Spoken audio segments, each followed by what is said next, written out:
축복을 가져오는 창조적 삶의 7단계. 성경을 살펴보면 우리가 물질적으로 가난한 삶을 살고 실패와 낙담의 인생을 살아야 한다는 말은 한마디도 없습니다. 오히려 부요를 약속하고 계십니다. 고린도후서 9장 8절에 하나님이 능히 모든 은혜를 너희에게 넘치게 하시나니 이는 너희로 모든 일에 항상 모든 것이 넉넉하여 모든 착한 일을 넘치게 하게 하려 하심이라. 성경에서 하나님의 복을 받은 사람들을 살펴보면 영적 부요뿐만 아니라 환경적 축복도 함께 받은 자들임을 알 수 있습니다. 욥을 보십시오. 그는 동방에서 제일 가는 부자였습니다. 그는 시험을 받으며 모든 것을 잃어버리긴 했지만 시험이 지난 뒤에는 갑절로 축복을 받았습니다. 이삭의 경우도 하나님의 명령에 순종함으로 농사를 지었을 때 100배나 수확을 했으며 창대하고 왕성하여 마침내 거부가 되었습니다. 야곱은 빈손으로 외삼촌 집에 내려갔지만 다시 고향으로 올라올 때에는 많은 가축들을 거느린 거부가 되었습니다. 요셉은 애굽의 종으로 팔려갔지만 온 애굽을 호령하고 근동의 여러 나라를 먹여 살리는 애굽의 국무총리가 되었습니다. 또 바울은 전도 여행을 다니면서 천막장사를 하였는데 성경에 보면 다른 교인들에게 조금도 누를 끼치지 않았다고 했습니다. 바울은 자신과 함께한 제자들의 배삭과 숙식비를 다 지불하고 다니면서 전도했습니다. 성경 창세기부터 요한계시록까지 살펴볼 때 하나님을 섬기는 사람치고 헐벗고 굶주려서 죽은 사람들은 찾아볼 수 없습니다. 땅과 바다와 그 가운데 있는 모든 것의 주인이신 하나님께서 우리 아버지이시기 때문입니다. 하나님은 그의 자녀인 우리들이 무엇을 입을까, 무엇을 마실까 염려하도록 방관하지 않습니다. 이런 걱정은 이방인들이 하는 걱정입니다. 이런 기본적인 문제들은 우리가 올바른 신앙 자세, 즉 그 나라와 그 의를 먼저 구하는 생활을 할 때 다 해결되고 맙니다. 하나님께서 이방인들조차 먹이시고 입히시는데 하물며 주의 피값으로 산 백성들을 버리시겠습니까? 하나님께서는 그 이름과 영광을 위해서 우리에게 축복을 베풀어 주시는 분이십니다. 문제는 우리의 믿음과 태도입니다. 창조적이고 생산적인 삶을 통해 하나님께서 예비하신 축복을 받아 누릴 수 있는 믿음과 자세가 우리에게 필요합니다. 여기 하나님의 축복을 가져다주는 창조적인 삶의 7단계의 원리를 기록해 놓았습니다. 이 원리는 하나님께서 이 세상을 창조하신 단계와 흡사합니다. 여러분이 이 법칙을 깨달아 활용하기만 하면 여러분의 인생에 놀라운 창조의 역사가 일어날 것입니다. 이 창조의 법칙에 의하여 흑암이 광명이 되고 무질서가 질서로 변하며 죽음이 변하여 생명이 되고 추한 것이 변하여 아름다운 것으로 바뀌어지게 되는 것입니다. 가난의 자리에 부요가 들어서고 슬픔은 변하여 기쁨이 넘치게 되는 놀라운 역사가 여러분의 생애 가운데 일어날 것입니다. 이제 그 놀라운 비밀 속으로 함께 들어가 보도록 하겠습니다. 첫째, 빛이 비추일 때까지 기다리라. 창세기 1장 1절로 3절에 태초에 하나님이 천지를 창조하시니라. 땅이 혼돈하고 공허하며 흑암이 깊음 위에 있고 하나님의 신은 수면에 운행하시니라. 하나님이 가라사대 빛이 있으라 하심에 빛이 있었고 하나님은 무질서하고 처참하게 엉클어진 세계를 개조하시는데 제일 먼저 빛이 있으라고 하셨습니다. 그렇다면 공허하고 혼돈하며 흑암이 깊음 위에 있는 우리의 생활을 개조하여 고칠 때도 우리는 빛이 있으라 하고 외쳐야 할 것입니다. 천지가 캄캄하고 칠흑같이 어두운 밤중에 밝은 빛이 비추어서 비추이면 나아갈 길이 환하게 보이듯이 우리의 암담한 환경도 빛이 비추면 나아갈 길이 분명하게 보이기 시작합니다. 그러면 이와 같은 빛을 우리 생활 가운데서 어떻게 창조할 수 있을까요?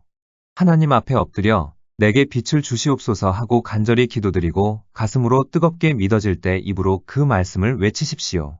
그러면 여러분의 마음속에 새로운 꿈과 아이디어로 그 빛이 나타나게 될 것입니다. 우리 교회에 나오는 어느 자매님의 가정이 남편의 잘못된 빚 보증으로 월급의 일부에 차압당하는 등 생활이 어려운 상태에 직면하게 되었습니다. 6 식구를 데리고 살아가야 했으므로 가계부는 매달 적자였고 생활은 캄캄하기만 했습니다. 그래서 자매님은 남편의 월급만 가지고는 살 수 없으니 자신이 무엇인가 하지 않으면 안 된다고 생각했습니다. 그녀는 주님께 빛을 달라고 금식하며 기도했습니다.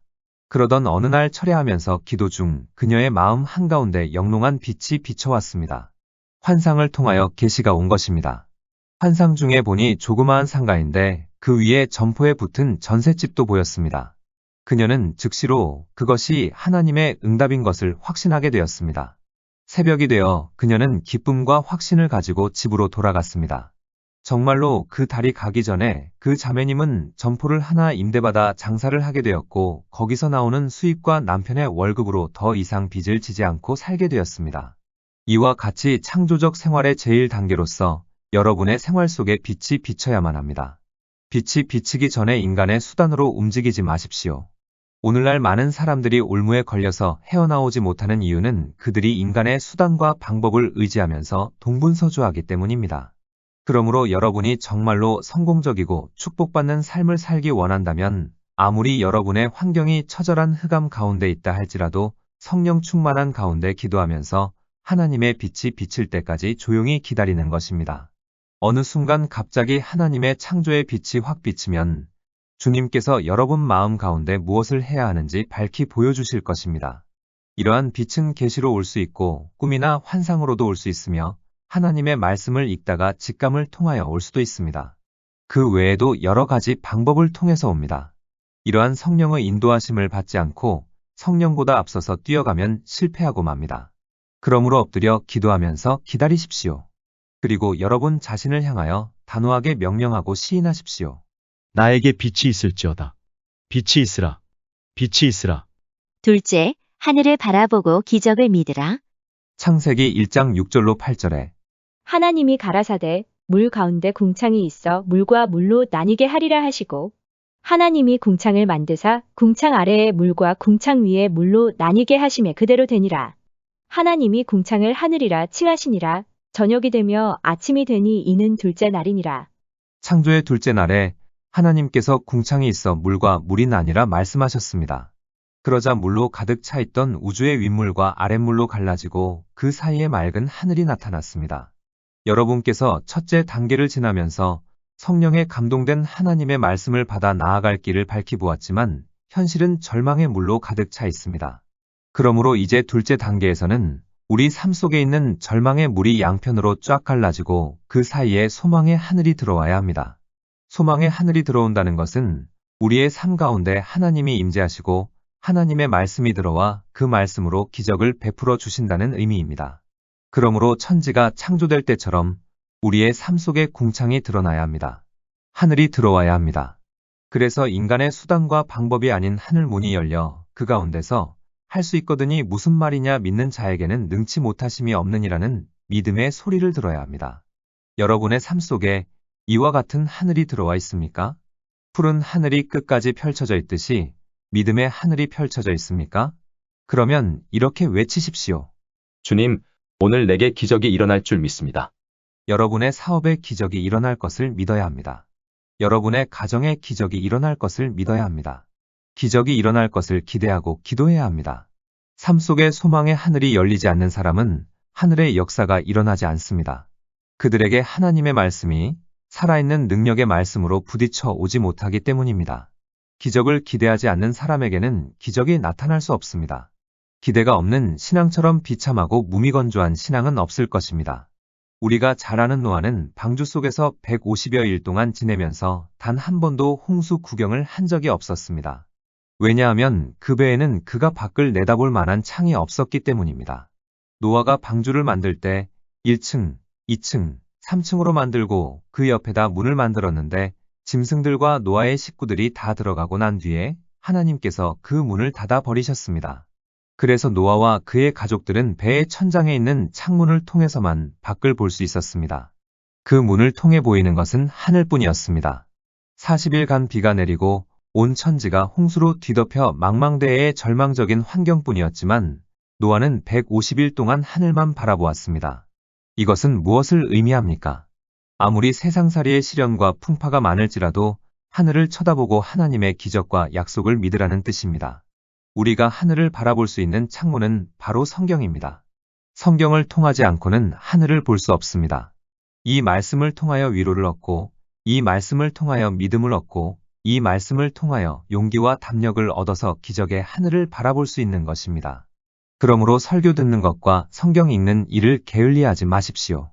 그리고 여러분의 마음속에 매일같이 기적을 기대하는 신앙을 가지십시오. 그래서 내일은 오늘보다 낫고 다음 달은 이 달보다 나으며 명년은 금년보다 훨씬 나은 해가 되리라는 믿음을 가지십시오. 이와 같이 하늘문이 환하게 열려있는 사람은 성공하지 않을 수 없습니다. 진흙탕과 절망의 물을 바라보는 사람은 그 수렁 속으로 빠져 들어가지만 기적의 하늘을 바라보는 사람은 성공의 은빛 날개를 타고 푸른 창공을 끊임없이 날아갈 것입니다. 셋째, 구체적인 계획을 세우라. 창세기 1장 9절로 11절에 하나님이 가라사대 천하의 물이 한 곳으로 모이고 묻이 드러나라 하심에 그대로 되니라. 하나님이 묻을 땅이라 칭하시고 모인 물을 바다라 칭하시니라. 하나님의 보시기에 좋았더라.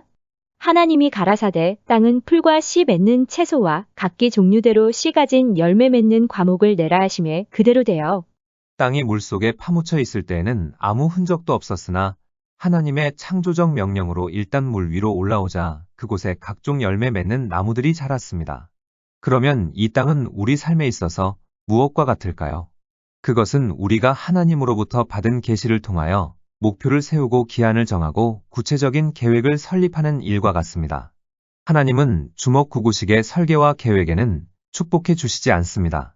어떤 장사나 사업에 대한 소원이 일어나면 기적이 일어날 것을 믿고 설계를 시작해야 합니다.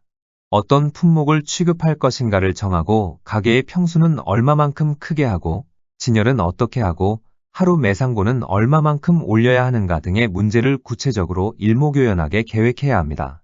이것이 바로 우리 삶에 있어서는 땅입니다. 이 땅 위에 서서 하나님의 기적을 베풀어 주옵소서 하고 기도할 때 하나님께서 응답하시는 것입니다. 그래서 우리의 생활 가운데 기적과 축복의 열매를 주렁주렁 맺게 됩니다. 아무리 물속에 땅이 있다고 할지라도 그 땅이 물을 헤치고 떠오르지 않으면 지도에 표시될 수 없습니다. 그리고 지도에 표시되지 않은 땅은 땅이 아닙니다. 여러분의 가슴의 물속에서 분명하고 구체적인 목표가 떠올라야 합니다. 그래야 그 드러난 땅 위에 하나님께서 축복의 열매를 맺게 해주십니다. 겉으로 드러나지 못하고 주먹구구식으로 밀고 나가는 목표는 평생을 가도 축복을 받을 수 없으며 따라서 이루어질 수도 없는 것입니다. 넷째, 해와 달과 별이 총명하게 비추게 하라.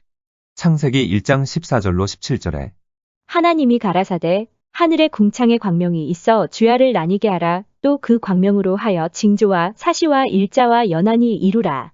또 그 광명이 하늘의 궁창에 있어 땅에 비치라 하시고 그대로 되니라. 하나님이 두 큰 광명을 만드사 큰 광명으로 낮을 주관하게 하시고 작은 광명으로 밤을 주관하게 하시며 또 별들을 만드시고 하나님이 그것들을 하늘의 궁창에 두어 땅에 비치게 하시며 하나님께서는 천지 창조의 넷째 날에 해와 달과 별들을 만드셨습니다. 그런데 하나님께서는 우리 인간에게도 해와 달과 별들을 지어주셨습니다. 우리의 지혜는 우리의 마음속에 들어오는 태양이요. 우리의 감정과 정서는 우리의 가슴에 떠오르는 달입니다. 문제가 생길 때마다 날카롭게 해결책을 주는 총명은 우리에게 빛을 발하는 별과 같습니다. 그러면 왜 이와 같은 것들을 하나님께서 우리에게 주셨을까요? 그것은 우리가 분명하고 구체적인 계획을 세운 후 그 계획을 집행할 때 모든 지혜와 정서와 총명을 다 동원하여 징조와 일자와 연한을 분별할 수 있도록 하기 위해서입니다. 만일 어떤 사람이 겨울에 들판에 나가서 하나님, 풍성한 수확을 거둘 줄 믿습니다 라고 씨를 뿌린다면 그 사람은 정신이 온전하지 못한 사람입니다. 봄에 씨를 뿌려야 가을에 수확할 수 있는 것입니다. 이와 같이 우리도 하나님의 뜻을 알았다고 해서 아무 때나 밀고 나간다면 실패하게 됩니다. 그러므로 우리의 지혜와 감정과 총명을 통하여 하나님의 역사하시는 징조와 하나님의 때를 분별할 줄 알아야 하는 것입니다. 그런데 우리의 마음속에 구름이 낄 때가 있습니다. 탐욕의 구름과 분노의 구름입니다. 탐욕과 분노는 우리가 언제나 금해야 할 것들입니다. 오사카 의과대학에서 다음과 같은 보고서가 발표된 바 있습니다. 개 한 마리를 4시간 동안 결박시킨 후 잔뜩 성이 나도록 몽둥이로 때린 후에 그 뇌수의 일부를 채취하여 보았더니 놀랍게도 거기에는 시안이라고 하는 독소가 다량 검출됐다. 그 독소의 양은 80마리를 능히 죽이고도 남는 많은 양이었다. 사람도 마찬가지입니다. 홧김에 성을 내게 되면 독소가 온몸에 생겨서 생리적 변화를 일으키며 신체 조직과 기관에 영향을 끼치게 됩니다. 그러므로 무슨 일을 하든지 탐욕으로 구하지 말고 성을 내거나 홧김에 하지 마십시오. 이 두 가지만 피하면 여러분의 마음속에 해와 달과 별이 총명하게 비추어서 무슨 일이든지 성공적으로 행할 수 있을 것입니다. 다섯째, 부요 의식을 가지라. 창세기 1장 20절로 21절에 하나님이 가라사대 물들은 생물로 번성케 하라. 땅 위 하늘의 공창에는 새가 나르라 하시고 하나님이 큰 물고기와 물에서 번성하여 움직이는 모든 생물을 그 종류대로 날개 있는 모든 새를 그 종류대로 창조하시니 하나님의 보시기에 좋았더라. 하나님께서는 창조의 다섯째 날에 하늘과 땅과 물속을 생물로 채우셨습니다. 하늘에는 갖가지 새들이 날아다니고 땅 위에는 온갖 짐승들이 뛰놀고 물속에는 수많은 물고기들이 떼를 지어 헤엄치고 있습니다. 이런 우주 가운데 여러분이 주인이 되어 서 있다고 상상해 보십시오. 마음속에 어떤 생각이 들게 됩니까? 나는 가난하다는 생각이 들까요? 나는 부자로구나 하는 생각이 들 것입니다. 그러므로 여러분의 마음속에 부요 의식을 꾸준히 가지십시오. 여러분의 마음속에서 온갖 새들이 날아다니고 온갖 짐승들이 뛰놀며 온갖 물고기들이 헤엄치게 하십시오. 풍요의 생각이 꽉 들어차게 하십시오. 이와 같이 여러분의 마음속에 부요 의식이 자리 잡도록 계속하여 파장을 내어보내면 무리의 법칙에 의해 성공이 성공을 부르게 될 것이며 축복이 축복을 부르게 됩니다. 그러므로 여러분의 환경은 성공과 축복으로 가득 차게 될 것입니다. 그러나 만일 여러분이 마음속으로는 성공하여 부자가 되길 원하면서도 말이나 생각을 통하여 나는 못한다, 나는 안 된다, 나는 성공적인 신앙생활을 할 수 없다, 나는 가난하다, 아이고, 이 쥐꼬리만한 월급을 가지고 어떻게 살아가나 하고 부정적인 파장을 끊임없이 내어보낸다면 실패와 가난을 벗어날 수 없습니다. 이런 생각만 하고 있으면 무리의 법칙에 의해 빈곤과 가난과 질병과 못살게 하는 일들만 급속도로 찾아들 것입니다. 그러므로 여러분이 하나님의 부요 가운데서 성공적인 인생을 살기 원한다면 끊임없이 부요한 모습을 그리십시오. 여러분의 마음속에 공중과 땅과 물속에 가득 찬 부요한 상태를 바라보고 이것을 의식화시키십시오. 여러분의 마음속에 부요 의식과 성공 의식이 자리를 잡게 하십시오. 달란트 비유에 보면 주인에게서 5달란트 받고 나가서 5달란트를 벌어온 종은 선물로 5달란트 외에 1달란트를 더 받았지만 1달란트를 받고서 주인을 원망하며 땅속에 묻어두었던 종은 받았던 1달란트마저 빼앗기고 말았습니다. 예수님은 이 비유를 마치면서 이렇게 말씀하셨습니다. 마태복음 25장 29절에 물으시는 자는 받아 풍족하게 되고 없는 자는 그 있는 것까지 빼앗기리라. 그러므로 여러분은 사업을 향해서도 부요 의식을, 건강에 대해서도 부요 의식을, 언제 어디서나 무엇에 관해서든지 부요 의식을 가짐으로 더 많이 풍족함을 누리는 생활을 하시기를 주님의 이름으로 축원합니다. 여섯째, 절대 긍정자가 되라. 창세기 1장 28절에 하나님이 그들에게 복을 주시며 그들에게 이르시되 생육하고 번성하여 땅에 충만하라. 땅을 정복하라. 바다의 고기와 공중의 새와 땅에 움직이는 모든 생물을 다스리라 하시니라. 성공적이고 창조적인 삶을 사는 6번째 단계는 하나님의 모양과 형상대로 지음받은 존재로서 온 땅을 정복하고 환경을 다스리게 하신 하나님의 축복을 누리는 것입니다. 먼저 우리는 하나님의 형상과 모양대로 지음을 받았다는 사실에 주목해야 합니다. 아담과 하와의 타락으로 인하여 모든 인류는 하나님의 형상을 잃어버렸지만 우리는 그리스도의 보혈의 공로로 그 형상과 모양을 되찾았습니다. 그러므로 이제는 떳떳이 하나님 앞에 서서 찬미와 예배를 드릴 수 있게 된 것입니다. 그런데 여기서 우리가 알아야 할 것은 우리는 어디까지나 하나님의 모양과 형상에 불과하다는 사실입니다. 인간이 자신의 위치를 망각하고 하나님의 자리를 넘볼 때에는 예외 없이 바벨탑이 높이 쌓아지고 불안이 다가오게 됩니다. 그러므로 우리는 언제나 하나님의 권위를 인정하고 겸손히 순종하며 하나님 중심으로 살아야 합니다. 나아가 하나님은 인간에게 정복하라고 명령하셨습니다. 정복은 가만히 앉아서 할 수 없습니다. 전력 투구하는 자세가 필요합니다.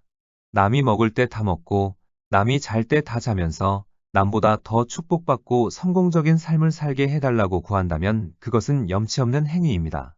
또한 다스리는 자의 위치에 서기 위해서는 투철한 책임감이 있어야 합니다. 책임감이 없는 사람은 절대로 지도자가 될 자격이 없습니다. 가정의 운명을 걸머지지 않는 무책임한 사람은 가장의 자격을 상실합니다. 하나님께서는 시간에 대한 책임감과 삶에 대한 책임감이 강한 사람의 기도를 응답하시고 그의 삶에 다스리는 권능을 보여주시는 것입니다. 하나님이 아담에게 복을 주셨던 것처럼 우리가 세상을 정복하고 다스리기 위해서는 무엇보다도 긍정적인 자세가 필요합니다. 항상 부정적인 말을 하는 사람은 아무것도 정복할 수 없습니다. 그러나 긍정적인 사고를 하는 사람들은 담대히 이렇게 말합니다. 나는 환경을 정복하고 다스리는 하나님의 자녀이다. 예수님 이름으로 나는 육체의 질병도 정복한다. 예수께서 채찍에 맞으심으로 나는 나음을 입었다. 나는 올바르지 못한 나의 성격을 정복하고 다스린다. 나는 하나님의 형상과 모양을 닮은 하나님의 자녀이니 예수 이름으로 나는 그릇된 성격을 고치고 다스린다. 이렇게 모든 환경을 다스리고 정복할 수 있는 절대 긍정자의 태도로 나아가기만 하면 여러분에게 더 큰 부요가, 더 큰 행복이 밀려오게 될 것입니다. 7번째, 평안이 올 때까지 기도하라. 창세기 2장 1절로 2절에 천지와 만물이 다 이루니라. 하나님의 지으시던 일이 일곱째 날이 이를 때에 마치니 그 지으시던 일이 다음으로 일곱째 날에 안식하시니라. 하나님은 온 우주와 그 가운데 생물을 다 지으신 후에 안식을 취하셨습니다. 안식은 우리 삶의 창조 과정에서도 필요합니다. 우리 인간 생활의 마지막 단계는 마음의 평안이며 안식입니다. 장래가 촉망되는 한 젊은이가 있었습니다. 그는 평생에 자신이 이룩하고 싶은 것들을 노트에 적어 보기로 했습니다. 명예, 부, 건강, 아름다운 아내, 총명한 자식, 권력 등등. 노트는 이러한 것들로 채워져 있었습니다. 그 청년은 그것을 자신이 평소에 존경하고 사랑하는 노 교수에게 보여드렸습니다. 교수님, 제가 인생에 있어서 중요하다고 하는 것들을 적어보았습니다. 저는 반드시 성공적인 인생을 살 것입니다. 노 교수는 의기양양하게 서 있는 젊은 제자에게 미소를 지으며 이렇게 이야기했습니다. 자네는 인생에 있어서 가장 중요한 한 가지를 빠뜨리고 있다네. 그것이 무엇입니까? 노 교수는 그 청년의 노트 끝 부분에 다음과 같이 적었습니다. 마음의 평화. 부귀영화를 얻어도 마음의 평안이 없으면 진정한 행복과 기쁨을 맛볼 수 없습니다. 마음의 평안이야말로 이 세상에서 가장 중요한 것입니다. 하나님께서 천지창조 마지막 날에 안식하신 이유가 바로 여기에 있습니다. 일의 처음과 끝은 하나님께 있습니다. 물질 세계의 처음 시작도 하나님으로부터 말미암았고 그것을 완성하시고 안식하신 이도 하나님이십니다. 이 우주에 인간이 창조한 것은 하나도 없습니다. 하나님께서 다 만들어 놓으신 다음 인간을 지으셨기 때문에 창조된 첫날 아담은 아무 일도 할 필요가 없었습니다. 물질을 창조하고 운행하는 것은 하나님의 일이고 하나님을 경배하고 믿으며 찬양하는 것은 사람이 할 일입니다. 그러나 아담과 하와가 마귀의 꾀를 받아서 자기 개인의 세계를 만들고 자기가 일을 하겠다고 나섰다가 타락하고 쫓겨났던 것입니다. 일은 여호와의 특권이요 하나님의 것이기 때문에 우리가 성공적인 삶을 살기 위해서는 그 일들을 하나님께 돌려드려야 합니다. 어려운 문제들이 있습니까? 그 일을 주님께 돌려드리십시오. 하나님 앞에 나와서 부르짖고 그 일을 하나님께 맡길 때 여러분의 마음속에 평안과 안식이 임할 것입니다. 그것은 하나님께서 여러분의 짐을 대신 맡으셨다는 신호입니다. 마태복음 11장 28절로 30절에 수고하고 무거운 짐진 자들아 다 내게로 오라. 내가 너희를 쉬게 하리라. 나는 마음이 온유하고 겸손하니 나의 멍에를 메고 내게 배우라. 그러면 너희 마음이 쉼을 얻으리니. 이는 내 멍에는 쉽고 내 짐은 가벼움이라 하시니라. 그러므로 여러분이 무슨 일을 하든지 먼저 엎드려 기도하고 마음의 평안이 다가올 때 시작하십시오. 마음의 평안이 없는 가운데 일을 시작하면 그 일은 자신이 책임져야 합니다. 그러나 마음의 평안을 얻고 나서 시작하면 알파와 오메가가 되시는 하나님께서 책임지시고 성취하여 주실 것입니다. 말씀을 정리하겠습니다. 축복을 가져오는 창조적 삶의 7단계는 첫 번째, 빛이 비추일 때까지 기다리라. 두 번째, 하늘을 바라보고 기적을 믿으라. 세 번째, 구체적인 계획을 세우라. 네 번째, 해와 달과 별이 총명하게 비추게 하라. 다섯 번째, 부요 의식을 가지라. 여섯 번째, 절대 긍정자가 되라. 일곱 번째, 평안이 올 때까지 기도하라.